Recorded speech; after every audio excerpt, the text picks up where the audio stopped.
और इस वक्त बड़ी खबर का रुख करेंगे। अयोध्या तनाज़े पर सुप्रीम कोर्ट में समाअत शुरू हो चुकी है। मालिकाना हुकूक के ताल्लुक से समाअत जारी है। चीफ जस्टिस की सदारत में सुनवाई हो रही है। 5 रुकनी आईनी बेंच ये पूरी सुनवाई कर रही है। तो इस वक्त की बड़ी खबर आपको दे रहे हैं। अयोध्या तनाज़े पर सुप्रीम कोर्ट में समाअत शुरू है। बाबरी मस्जिद इंतजाम केस अयोध्या तनाज़े पर सुप्रीम कोर्ट में समाअत शुरू हो चुकी है। मालिकाना हुकूक के ताल्लुक से समाअत जारी है। आज ये सुनवाई होनी थी जो की जारी है। चीफ जस्टिस की सदारत में ये सुनवाई हो रही है। 5 रुकनी आईनी बेंच इस पूरे मामले की समाअत कर रही है। गुज़िश्ता दिनों हमने देखा था कि फाइनल रिपोर्ट मीडिएशन कमेटी की जानिब से पेश की गई थी, जिस पर सुप्रीम कोर्ट की जानिब से फैसला लिया गया। उस रिपोर्ट पर इत्मीनान का इजहार नहीं किया गया और आज से अहम मामले की समाअत शुरू हुई। यानी टाइटल सूट की समाअत की तारीख मुकर्रर की गई थी। अब ये समाअत शुरू हुई है। हमारे साथ हमारे नुमाइंदे खुर्रम शहजाद जुड़ रहे हैं दिल्ली से। खुर्रम,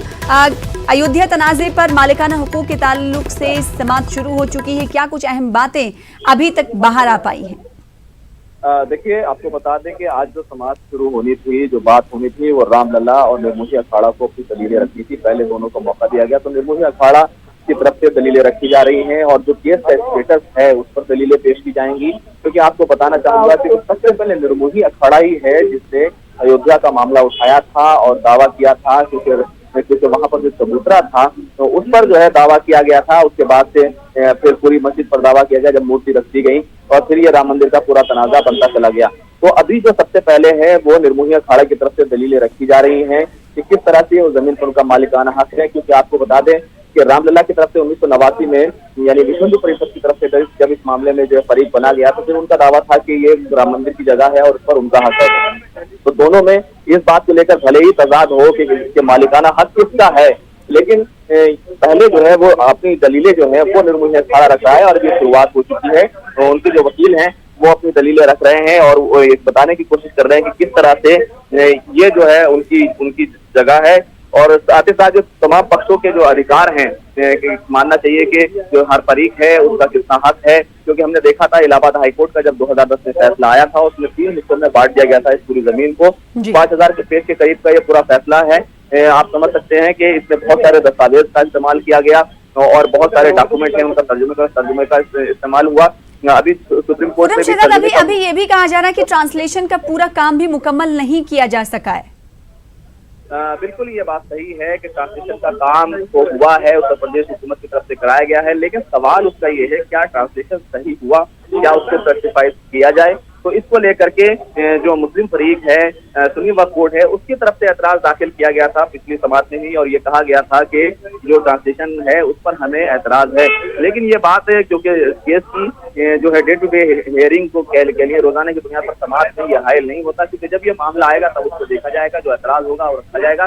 लेकिन ये मामला बहरहाल मौजूद है कि केस जो ट्रांसलेशन है वो सही नहीं किया गया, कुछ चीजों को छोड़ दिया गया, कुछ चीजों को कर दिया गया। तो ये एक बड़ा सवाल है, ये आपको समझना चाहिए कि ट्रांसलेशन कैसे होगा। लेकिन निर्मोही अखाड़ा जो है वो सबसे पहले जो है अपनी दलीलें रख रहा है और इस मामले में जो है जो निर्मोही अखाड़ा के वकील हैं सुशील जैन वो अपना पक्ष रख रहे हैं और जमीन पर किस तरह से अधिकार है, उसका हक है और उसकी मिल्कियत है अखाड़े की, उसको जो है वो पेश कर रहे हैं। जी खुर्रम शहजाद, आज की सुनवाई से ये तो समझा जा रहा है कि जिस अहम मामले की तरफ सुनवाई के लिए ध्यान और तवज्जो राग़िब करने की कोशिश की जा रही थी, लगातार मांग की जा रही थी, वो आज से शुरू हो गई। बिल्कुल, देखिए जो कहना चाहिए जो कलीदी मामला था, यानी कि ये जमीन किसकी है, जिस तरह सुप्रीम कोर्ट ने कहा था कि ये जो है एक टाइटल सूट है, यानी कि एक जमीन के एक टुकड़े का तनाजा है, इसकी मिल्कियत किसकी है, हम सिर्फ उसको तय करेंगे। तो वो जो अहम कलीदी मामला है उस पर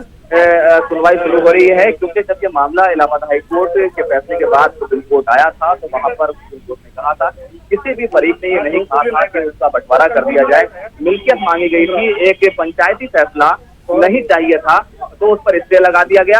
तो बहरहाल अब जो मामला है वो मिल्कियत का है और जो कलीदी मामला है वो शुरू हो गया है। मिल्कियत को लेकर के लोग अपनी अपनी दलीलें देंगे, क्या यह जमीन निर्मोही अखाड़ा की है, क्या ये रामलला की जमीन है और क्या ये सुन्नी वक्फ बोर्ड की जमीन है। और उसके अलग अलग तरीके से जो 14-15 केस फाइल किए गए हैं 7-8 हिंदू फरीक की तरफ से और 7-8 मुस्लिम फरीक की तरफ से, अलग अलग अपील पर अलग अलग केस पर बात होगी इसमें न सिर्फ कहना चाहिए ASI के जरिए जो वहाँ खुदाई की गई उन तमाम शवाहिद को देखा जाएगा, बल्कि साथ ही साथ उन तमाम दस्तावेजात को भी देखा जाएगा जो न सिर्फ जो है हिंदू किताबों में है, जमीन की मिल्कियत को देखा जाएगा, कब्जों को देखा जाएगा।